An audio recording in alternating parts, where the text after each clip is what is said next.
하나님 말씀 같이 보겠습니다. 고린도전서 10장 1절부터 4절까지입니다.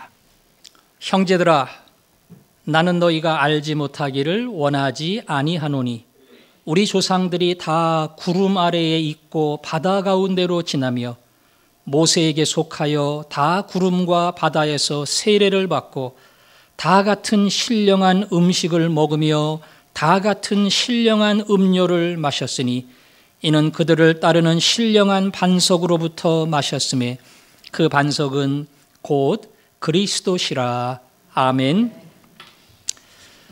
중국에는 소수 민족이 많은데 그 중에 이슬람 종교를 가진 회족이 있습니다. 회족은 중국 전역에 흩어져 사는데 아주 독특한 전통 음식이 있어서 어느 곳에 가든지 회족 시장은 먹자 골목입니다. 작년에 서안을 갔을 때도 회족 시장을 찾아갔는데 좌우에 너무나 먹을 만한 음식들이 많았어요. 그 중에도 제 눈을 끄는 것은 빵집이었는데 빵이 우리가 먹는 조금 달콤하고 화려한 그런 모습이 아니고 굉장히 투박스럽고 거칠어 보이는 시골 티가 나는 그런 모양의 빵이었습니다. 특별히 그 빵 중에 축구공만하고 농구공만한 이렇게 넓적한 큰 빵이 있는데요. 그날 제가 바로 저녁 식사하는 그런 타이밍이 아니었으면 먹어보고 싶은데 먹지는 못하고 군침만 삼키고 지나갔습니다. 그때 생각했던 것이 예수님이 성찬식을 할 때 저런 빵을 나누어 주지 않았을까? 무슨 샌드위치 먹듯이 하나하나 자기 빵을 먹은 게 아니라 떼어주신다 했으니까 큰 빵에서 예수님이 한 조각 한 조각 떼어서 12제자에게 주셨을 것이다. 그렇게 생각을 합니다. 저는 세례받기 전에 잔을 받고 떡을 받는 사람들의 모습이 부럽기도 하고 맛이 어떨까 궁금하기도 했어요. 나중에 세례를 받은 다음에 떡과 잔을 받았는데 잔은 역시 포도맛이 나는 음료수고 떡은 카스텔라였습니다. 뭐 기대만큼 특이한 건 아니었고 이런 맛이구나 하고 지나갔어요. 죄송하지만 그때는 그 맛에 대한 궁금증 때문에 성찬의 깊은 의미를 생각하지 못하고 호기심으로 받았던 그런 부끄러운 장면이 기억이 납니다. 우리 교회도 성찬을 받으려면 세례를 받아야 돼요. 세례받은 사람에게만 성찬 받을 자격이 주어집니다. 왜 세례자에게 주어지느냐? 세례를 받은 사람만 성찬의 바른 의미를 알 수 있다. 이렇게 해석하기 때문입니다. 진정한 세례, 진정한 성찬의 의미는 무엇이냐? 그리고 이 둘이 함께 연결이 되어 있을까?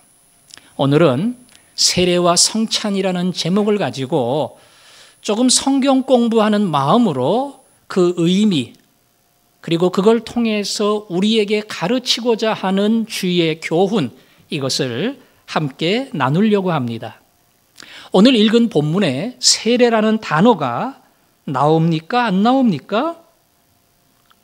나옵니까? 나오죠? 2절에 모세에게 속하여 다 구름과 바다에서 세례를 받고, 세례라는 단어가 성경 어디서부터 구체적으로 시작되는 그러한 의식이었나? 신약에 보면 세례 요한이 나옵니다. 요한이 진짜 이름이에요. 유명한 요한이 둘이 있는데 하나는 예수님보다 6개월 전에 출생한 요한이 있고 그 다음은 예수님 제자 요한이 있어요. 그래서 이 사람은 제자 사도 요한, 이 사람은 구분하기 위해서 세례 요한, 이렇게 나눕니다. 성경은 세례 요한 때부터 본격적인 세례 의식이 시작됐다고 하는 것을 기록합니다. 그 이전에도 있었는가는 모르겠지만 많은 학자들은 세례라고 하는 의식은 요한 이전에는 본격 본격적인 시행이 있지 않았다. 다시 말하면 세례 요한 때부터 많은 백성들이 모여서 요한에게 세례를 받았습니다. 구약의 세례가 있는가? 모세 시대의 세례가 있는가? 아브라함 시대의 세례가 있는가? 있습니까? 없습니까? 없습니다. 구약에는 세례라는 단어가 한 번도 나오지 않아요. 한마디로 구약은 세례라고 하는 의식이 없었습니다. 그러나 세례의 모형이 되는 의식이 있었는데 그것은 바로 할례입니다. 할례는 남성의 생식기에 표피를 자르는 겁니다. 하나님께서 아브라함에게 명령하시기를 이삭을 낳은 다음에 할례를 행하라. 그리고 그 할례의 표식을 가지고 있는 사람이야말로 진정한 나의 백성이다. 그렇게 가르쳐 주셨습니다. 다시 말하면 할례의 표시를 갖고 있지 않는 사람은 누구도 하나님의 백성이 아니라는 거예요. 그런데 왜 그렇게 특별한 표시를 요구를 하셨을까? 조금 쉽고 조금 편한 방법도 있을 텐데, 아기를 낳으면 예방주사 맞는데 지금도 여기 팔뚝에 맞는가는 모르겠지만 이게 맞은 티가 나잖아요. 그런 것처럼 표시를 조금 눈에 띌 수 있게끔 피부에 남겨놓으면 좋은데 그렇게 하지 않고 피부를 잘라내라. 잘라내라고 하는 중요한 이유는 하나님의 백성은 그 모든 죄를 잘라낸다. 더 이상 죄와 관계없는 거룩한 백성을 삼는다. 그런 의미에서 피부를 자르게 한 겁니다. 그런데 피부도 여러 가지인데 이식수술 하듯이 허벅지에서 뛸 수도 있고 엉덩이에서 뛸 수도 있고 뛸 수 있는 자리가 많은데 왜 생식기의 피부에서 잘라냈을까? 그건 조금 생각을 해야 됩니다. 이스라엘 백성은 아브라함의 혈통을 받은 사람이에요. 그 혈통을 계속 이어받은 아브라함을 조상으로 모신 사람이 이스라엘 백성입니다. 그러니까 그 피를 받지 않은 후손은 진정한 이스라엘 백성이 될 수가 없어요. 근데 하나님이 그 생식기를 잘라내라. 의미는 몽고하니 아브라함이 낫다고, 이삭이 낫다고, 야곱이 낫다고 진정한 이스라엘 백성이 되는 것이 아니다. 거기에 혈통의 후손이 아니라 하나님이 간섭하시는 특별한 하나님의 만지심이 없이는 진정한 하나님의 백성이 될 수 없다. 그것을 가르치기 위해서 생식기를 통해서 하나님의 뜻을 전달한 겁니다. 원래 아브라함의 뒤를 이을 아들은 이스마엘입니다. 아브라함은 아들이 없어요. 그래서 다른 여자를 통해서 이스마엘이라는 아들을 낳았고 이 아들이 후사가 되어 그 가문을 이어갑니다. 근데 하나님이 계속 약속을 해요. 아니야, 아니야, 내 본처를 통해서 아들을 준다. 에이, 하나님 웃기는 소리 하지 마세요. 아브라함이 웃었습니다. 사라도 웃었습니다. 그러나 불가능한 그 일이 가능한 사건으로 바뀌어서 아브라함이 100세 때, 사라는 90세 때 이삭을 낳았습니다. 히브리서 기자는 그 사건을 이야기하기를 죽은 자와 같은 한 사람을 통하여 도저히 안 되는 생리가 끝난 더 이상 아기를 낳을 수 없는 사람을 통하여 허다한 백성을 낳았느니라. 그렇게 증거합니다. 그러니까 육신적인 방법으로는 이스마엘이 맞아요. 그러나 하나님의 방법으로는 불가능한 이삭을 주시고 그 이삭을 통해서 이스라엘 민족을 세우셨다는 겁니다. 이삭이 아들이 둘이 있었어요. 둘째 아들이 야곱이고 큰 아들이 누굽니까? 에서입니다. 큰 아들, 둘째 아들이 있으면 어느 아들이 집안의 가문을 이어가야 돼요? 에서가 이어가야 됩니다. 그게 정상입니다. 그러나 에서가 잊지 못하고 야곱이 이었어요. 하나님은 갈라디아서를 통해서 이야기합니다. 이스마엘의 인간적 방법이 아닌 약속의 이삭을 통해서, 그리고 에서라고 하는 사람의 규례가 아닌 하나님이 긍휼히 여기시는 야곱이라는 사람을 통해서 하나님은 이 땅에 약속의 백성, 자기 백성을 만들리라. 생식기 표피를 자른 이유는 너희의 방법, 너희의 혈통, 너희의 유전적인 법칙이 아니라 하나님이 그 모든 후손을 하나님의 손길과 하나님의 방법, 너희의 방법과 전혀 다른 하나님의 뜻을 따라 약속과 구원받은 백성을 만들리라. 그 의미가 담겨 있는 겁니다. 그래서 할례의 의식은 이 백성을 죄에서부터 잘라낸다, 그런 뜻과 함께 인간의 혈통을 따라 만들어진 백성이 아니고 하나님의 특별한 약속과 방법을 따라 만들어지는 백성, 그 백성이 나의 백성, 하나님의 백성, 거룩한 백성이 된다. 할례라는 의식 속에는 그 뜻이 담겨져 있습니다. 오늘 고린도 전서를 쓴 바울은 할례의 이야기를 하지 아니하고 모세의 이야기를 했습니다.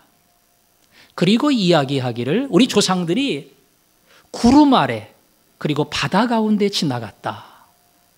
바다 가운데 지나갔다는 것은 홍해를 지나간 사건이고, 구름 아래 지나갔다는 것은 광야 40년 길을 이야기합니다.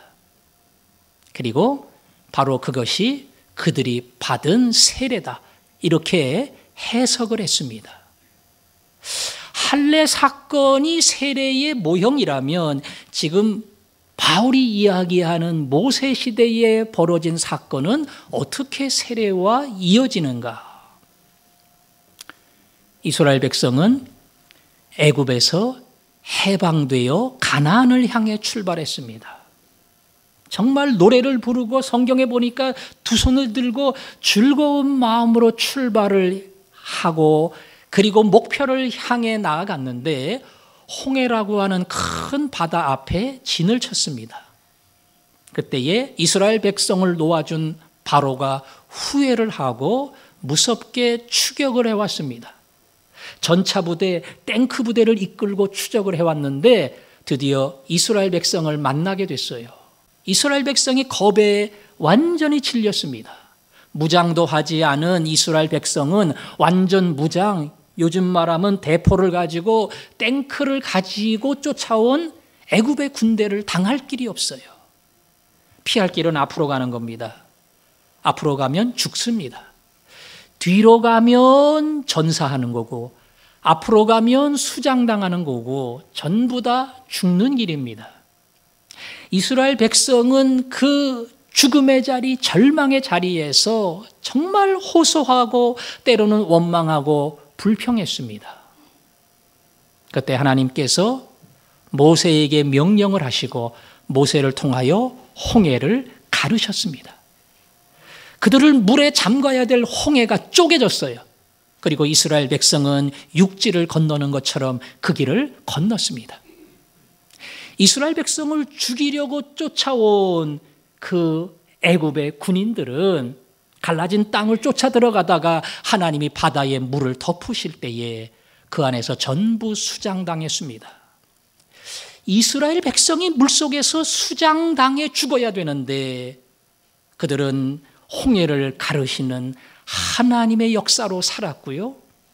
그들을 쫓아오는 애굽의 군대는 거꾸로 수장이 되어 전부 시체가 되었습니다. 뭘 말합니까? 홍해 앞에서 너희들은 다 죽은 백성이었다. 홍해 앞에서 너희들은 미래가 없는 백성이었다. 홍해 앞에 너희들은 말 그대로 땅의 백성, 그러다가 끝나는 백성으로 너희의 한계가 정해졌다. 그러나 너희들이 상상할 수 없는 놀라운 사건이 벌어졌는데 하나님은 그 홍해를 쪼개심으로 말미암아 경험하지 못했던 이 위대한 일, 바다를 가로질러 건너가는 이 놀라운 일, 이 일을 통해서 너희가 하나님의 백성이라는 사실을 다시 깨닫게 되리라. 바울은 이것을 세례라고 해석을 했습니다. 죽음의 자리, 절망의 자리에서 하나님이 생명의 자리, 소망의 자리로 홍해의 물을 가르시고 그들을 지나가게 하셨다. 그것은 이스라엘 백성 전부가 세례를 받은 것과 같다. 또 하나는 광야의 이야기입니다. 이스라엘 백성이 나왔지만 결국 광야 사막길을 지나게 되었는데 장장 40년입니다. 아무리 양식을 많이 둘러매고 와도 뭐 한 달, 두 달 그 이상을 가지고 나오기는 어려울 겁니다. 그런데 이스라엘 백성들이 1년이 지나고 그리고 5년이 지나고 10년이 지나고 40년이 지나도록 먹고 살았습니다. 하나님이 그들에게 말 그대로 음식 하늘의 만나를 주셨고 하나님이 그들에게 음료 반석 바위를 쪼개 아주 시원하고 맑은 생수를 주셨습니다. 뜨거운 태양을 구름으로 가리워 주셨습니다. 그래서 도저히 살아갈 수 없는 광야 땅 40년을 기적같이 사는 놀라운 사건과 역사가 이루어진 겁니다. 거기 가면 다 죽어요. 예. 거기서 오래 견딘다는 것은 불가능합니다. 요즘도 이스라엘 성지 순례를 가면 비록 광야 땅은 아니지만 이스라엘 안에도 그런 광야 땅이 있어요. 예수님께서 광야에서 시험 받았다고 그 땅을 행군하는 그런 경험을 하는 사람이 있는데 2리터 병 큰 거 한 3개 들고 빵 몇 개 들고 갑니다.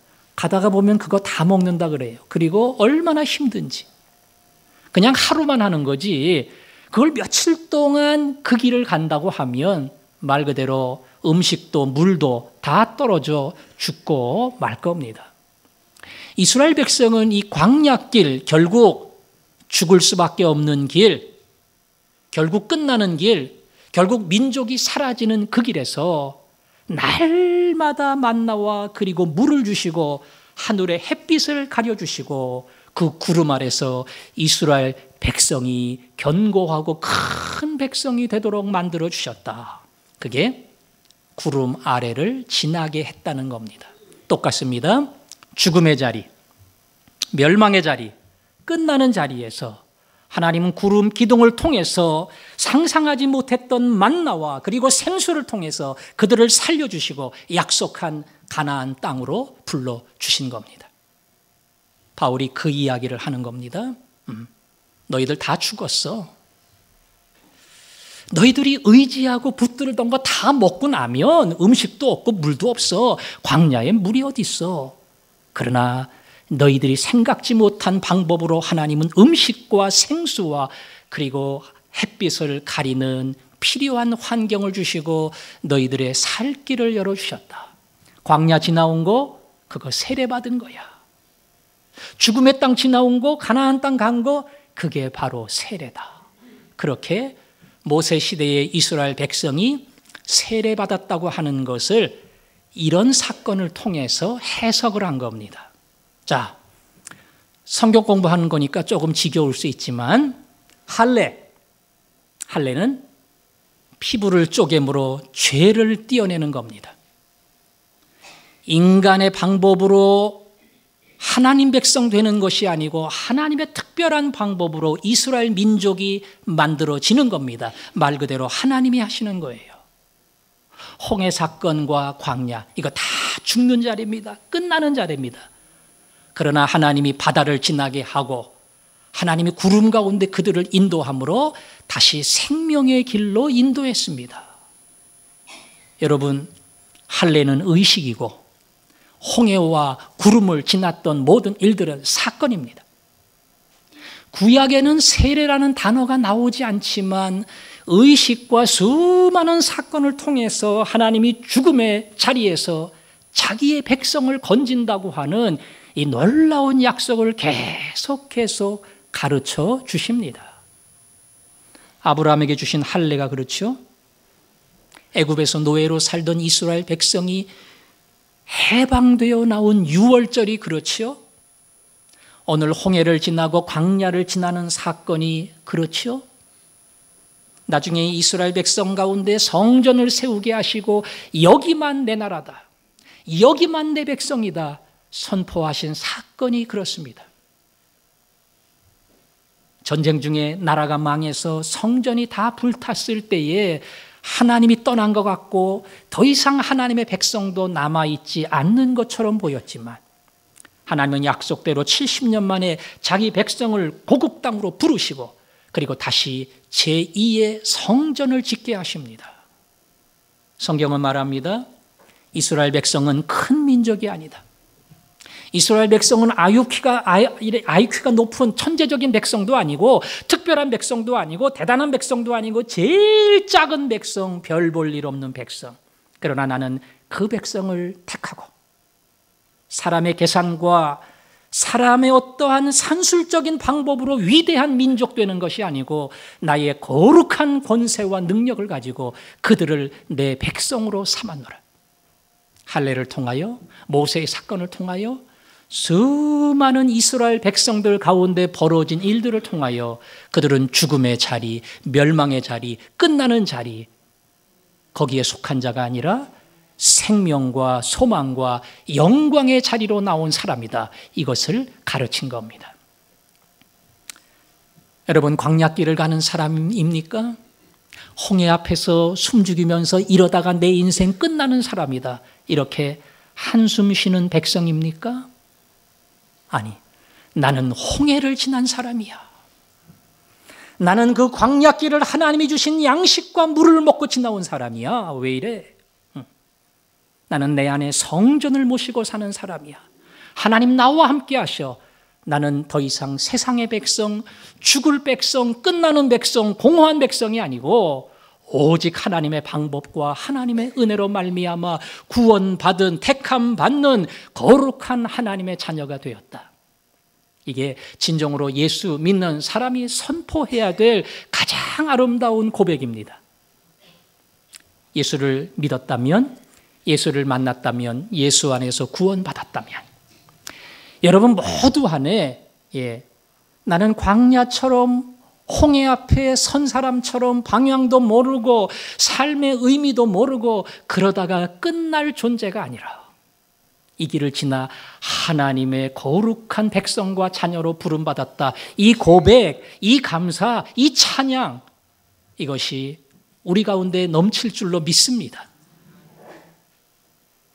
이제 바울은 세례를 이야기합니다. 세례는 여러분이 아시는 것처럼 물로 받습니다. 그리고 예수님 시대에는 요단강에서 물속에 들어갔다가 나오는 것으로 의식을 행했어요. 왜 물속에 들어갔다가 나올까? 물속에 들어가는 것은 할례 의식과 똑같습니다. 나의 옛사람, 하나님 없이 살았던 교만한 인생, 수많은 사람을 판단하고 살았던 이기적인 중심, 이 모든 것이 다 예수 안에서 죽었습니다. 그걸 고백하는 게 물속에 잠기는 겁니다. 물 밖으로 나오는 것은 이제 나는 더 이상 옛사람이 아닙니다. 나의 옛사람은 다 죽었고 이제는 예수와 함께 새로운 사람, 새로운 피조물이 되었습니다. 그것을 믿고 고백하는 것, 그게 물속에 나오는 겁니다. 우리 장로교의 세례는 요단강에 가지를 않고 탕 속에 담그지를 않고 머리에 물을 묻혀서 성부와 성자와 성령의 이름으로 세례를 준다 하는 의식의 모양은 다르지만 내용은 똑같은 겁니다. 손을 얹을 때에 내 옛사람은 다 죽었습니다. 나는 새로운 사람, 그리고 구원받은 사람, 부활의 사람으로 살아났습니다. 그 믿음과 고백이 그 안에 담긴 겁니다. 성경 말씀을 하나 찾아보겠는데요. 신약의 골로새서 2장 12절, 로마서, 고린도, 전후서, 갈라디아서, 그 다음에 예배서, 빌립보, 그리고 골로새서입니다. 2장 12절 같이 읽겠습니다. 시작.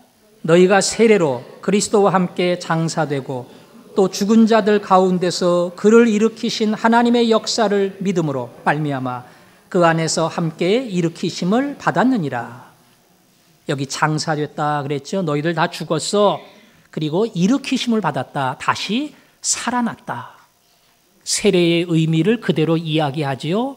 물속에 들어갈 때 너희들 다 죽은 거다. 물속에서 나올 때 너희는 살아난 거다. 여러분, 세례를 받을 때에 하나님 내 옛사람 다 죽었음을 압니다. 하나님 감사합니다. 그리고 나는 새로운 사람, 하나님의 자녀로 태어났음을 믿습니다. 이런 신앙의 고백이 있었을 겁니다. 그런데 오늘 성경은 그리스도와 함께 죽었다.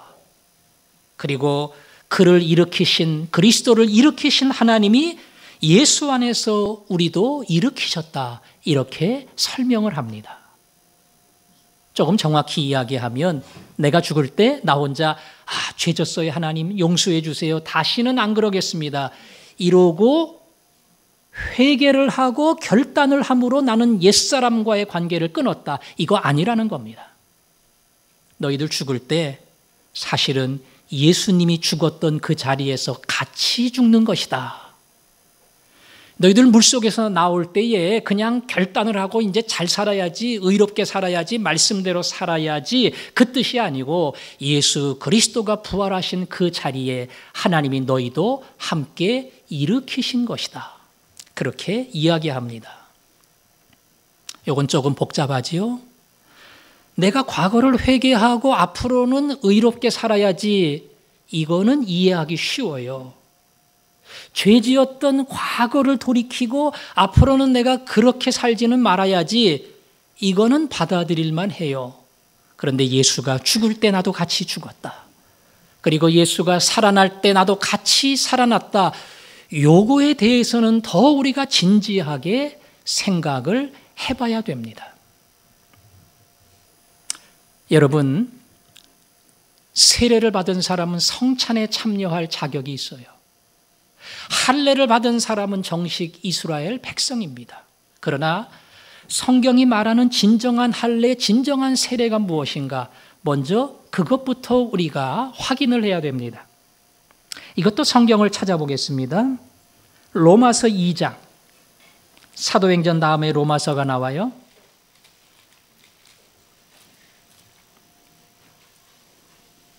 로마서 2장 28절, 29절.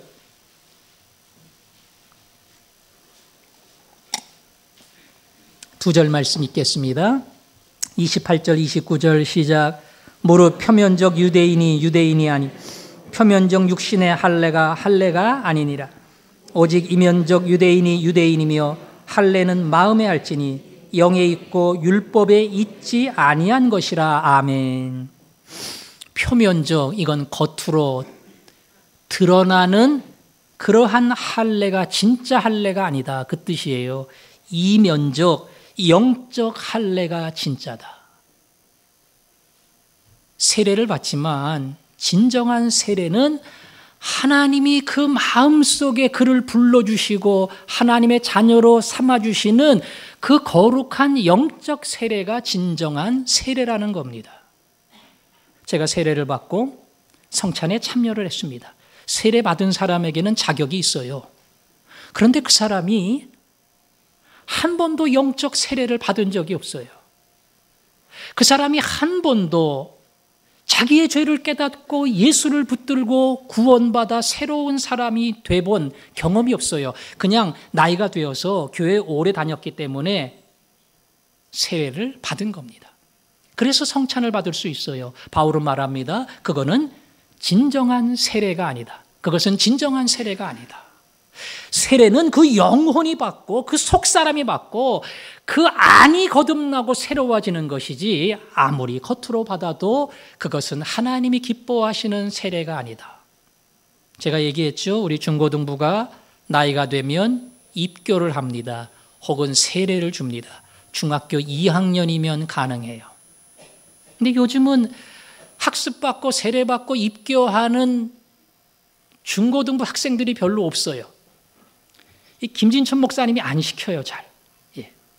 아무리 나이가 되고 뭐가 됐어도 본인이 영원히 예수로 말미암아 구원받고 거듭났다는 것을 알고 말할 수 있어야 되는데, 그런 거 전혀 없이 나이가 되어서 우리 엄마가 받으라고 하는데, 그리고 이 나이가 됐으니까 학습해야 된다는데, 그건 의미가 없다는 거예요.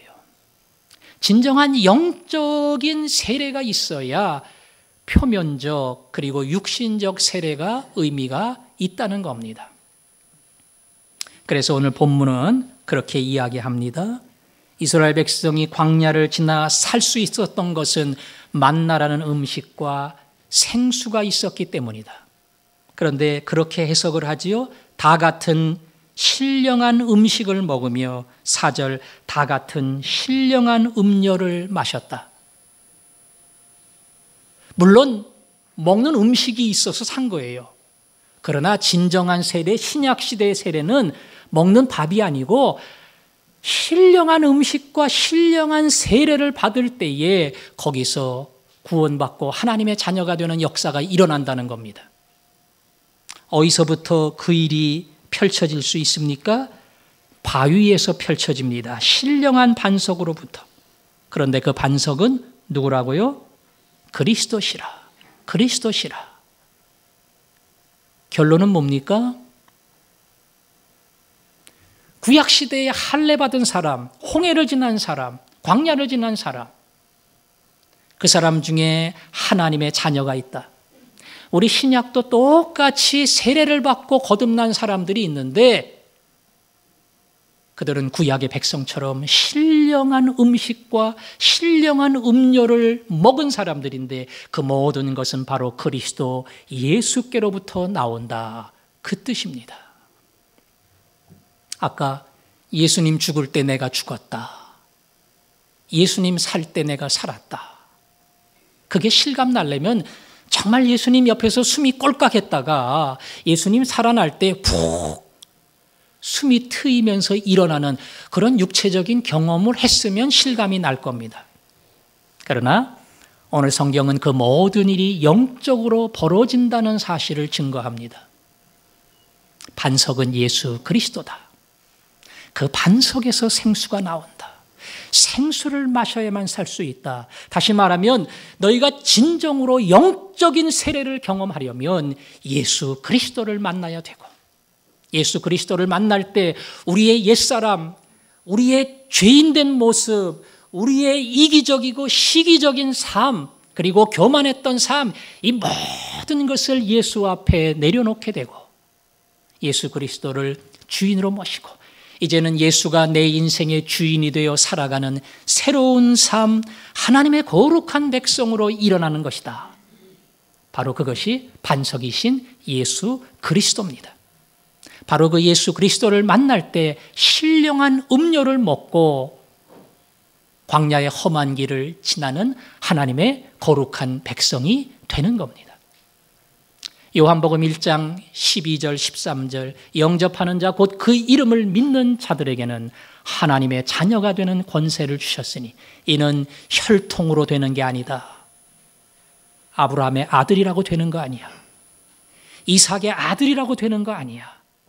이는 육정으로, 육신적인 노력으로 선행으로 되는 게 아니다. 사람의 뜻으로 결심을 하고 교회를 열심히 다니고 심지어 세례를 받는다고 되는 것 아니다.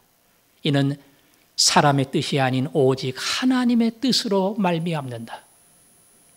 한 사람이 구원받고 영적 세례를 받는 것은 인간의 회개와 결단이 아닌 하나님의 뜻으로 이루어지는데, 우리 편에서는 영접하는 자, 곧 그 이름을 믿는 자들에게는. 하나님, 제가 광야길을 지나갑니다. 하나님, 제가 요즘 홍해 앞에 선 것처럼 인생의 허무함과 절망을 느낍니다. 하루하루를 살아가는 게 너무나 고달픕니다. 어찌 보면 미래가 없는 하루하루를 겨우 살아가는, 그리고 이 땅이 내가 살아가는 삶의 전부인 사람, 그 사람에게 생수의 물이 쏟아지고 하늘에 만나가 내릴 때에 상상할 수 없는 가나안을 얻게 되는 놀라운 은혜가 주어지는 거예요. 그 반석은 예수라. 너희들이 예수님 영접하면, 예수 그리스도를 믿으면 그때에 그 순간에 너희들의 허무했던 과거의 모든 삶을 회개와 그리고 하나님 앞에 내려놓게 되고, 주여, 이제는 제가 예수 안에 예수님이 주관하시는, 예수님이 살아계시는 새로운 인생의 길을 시작합니다. 주님, 저는 광야에 죽을 인생이 아니고 그 광야를 지나가는 백성, 홍해 앞에 수장당할 백성이 아니고 홍해를 쪼개고 지나가는 백성, 그리고 영적 세례를 받은 거룩한 백성, 거룩한 자녀임을 믿습니다. 이것이 진정한 세례받는 모든 사람들의 고백인 줄 압니다. 다음 주일에 성찬식이 있습니다. 그 성찬식에 여러분이 세례를 받고 입교를 한 사람으로서의 마음의 준비를 안 하면 그냥 먹는 거예요. 그냥 마시는 겁니다. 옛날엔 이렇게 2층 보니까 애기 운다고 하나 띄어서 너도 먹어라, 너도 먹어라. 그냥 음식이에요. 카스텔라예요. 빵을 다 나누고 우리 마지막 함께 먹겠습니다. 그럴 때 빵 받고 그 다음에 조는 거예요. 다 같이 먹겠습니다. 그럼 먹는 거예요. 예수님의 몸이고 예수님의 피라는 게 전혀 나한테 와닿지를 않아요. 주님, 왜 주님이 죽으셨나요? 내가 받을 심판을 거룩하신 하나님이 대신 받으셨잖아요. 주님 부활하셨지요? 그거는 너무 자랑스러운 사건이 아니고 내가 살아난 겁니다. 내가 부활한 겁니다. 내 옛사람 다 죽고 예수와 함께 부활의 생명으로 살아난 나는 하나님의 자녀입니다. 성찬을 받을 때에 여러분 마음속에 이러한 동의가 있어야 돼요. 이러한 감사가 있어야 돼요. 그때 감격이 내 안에서 흘러나옵니다. 다음 주에 성찬을 받으면서 이런 아름다운 믿음의 고백, 그리고 감사, 감격. 저도 마찬가지지만 그걸 받으면서 주님의 피를 기념하면서 내 가슴이 흔들려야 돼요. 눈에서 눈물이 나와야 돼요. 제가 나누어 주는 게 아니고 예수님이 직접 오셔서 이건 내 살이다, 너를 대신해서 내가 찢긴 거다, 이러고 나눠주면 여러분 어떻게 안 울 수 있겠어요? 잔을 돌리면서 이건 그냥 먹는 음료수가 아니야, 너희를 위해서 흘려주는 내 피다, 이렇게 얘기하는데 어떻게 그걸 그냥 마시겠어요? 그걸 마시면서 우리 속에 말로 표현할 수 없는 너무나 죄송함과 감사함과 정말 내가 주 앞에 어떻게 살아야 될까, 그런 마음의 진심 어린 고백이 나올 겁니다.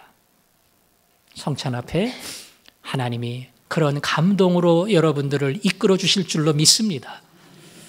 그래서 오늘 찬양합니다. 이제는 내가 사는 것이 아닙니다. 나는 죽고 내 안에 그리스도가 사는 것을 믿습니다. 갈라디아서 2장 20절, 주님과 함께 못 박히고 그리고 주님과 함께 살았으니 이제 예수 그리스도가 내 안의 주인임을 믿습니다. 찬송을 같이 하면서 내가 진정한 영적 세례를 받은 사람이다, 이 아름다운 고백이 흘러나올 수 있기를 원합니다. 내가 그리스도와 함께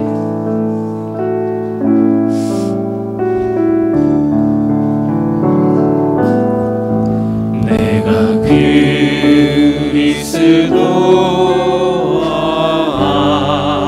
함께 십자가에 못 박혔나니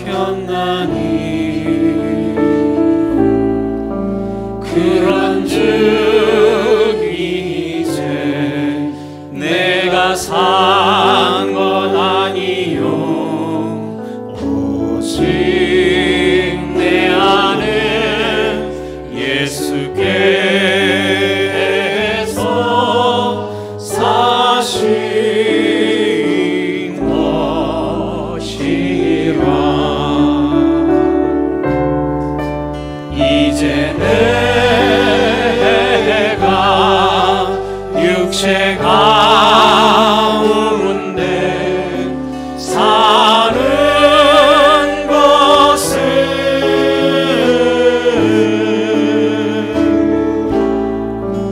나를 사랑하사 자기 몸 버리신 예수 위에 산 것이라. 기도합니다. 우리가 다 이렇게 말할 수 있어야겠지요? 예수님, 내 옛사람은 죽었습니다. 전 더 이상 그렇게 안 살 겁니다. 그저 내가 잘난 줄 알고 다른 사람 함부로 대하고 내가 내 인생의 주인인 양 살았습니다. 하나님 참견받기 싫어서 내 마음대로 살았습니다. 그러나 하나님 멀리 떠난 내 옛사람이 죽었음을 믿습니다. 이제 나는 예수와 함께 살았고 예수 그리스도가 내 인생의 주인임을 믿습니다. 주인 말 잘 듣게 해주세요. 세례받은 사람답게 살게 해주세요. 몸을 주시고 그리고 피를 주실 때에 그 감격에 어찌할 바 몰라서 눈물 흘리는 제가 되게 해주세요. 주여, 나의 인생을 오직 예수의 길로 인도해 주옵소서. 다 같이 기도하겠습니다. 아버지 하나님, 예수님, 우리는 세례를 받았기에 거룩한 성찬에 참여할 수 있습니다.